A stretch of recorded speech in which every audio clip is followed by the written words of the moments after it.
দিচ্ছে আরে তুমি আজকে গৌর করে সেনাপতি হই সৌন্দর্য উপভোগ করি চাহি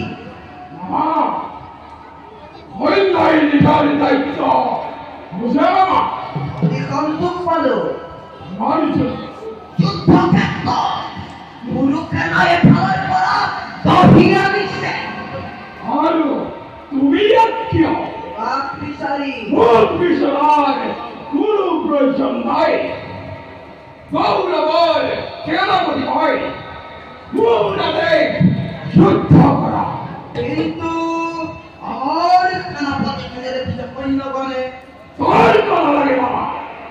গৌরবর সেনাপতি হয় মুখ যুদ্ধ করা আরো যদি আদেশ পালন না করো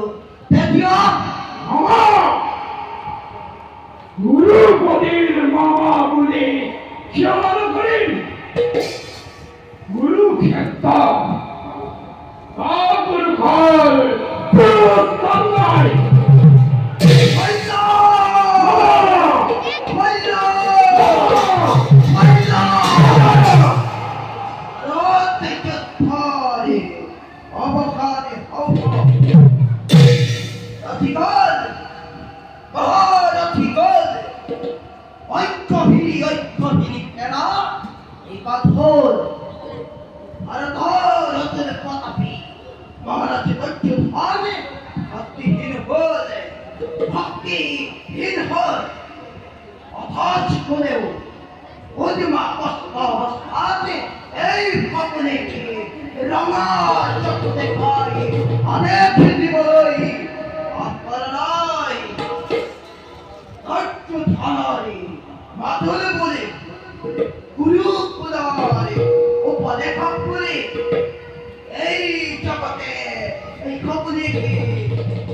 Pada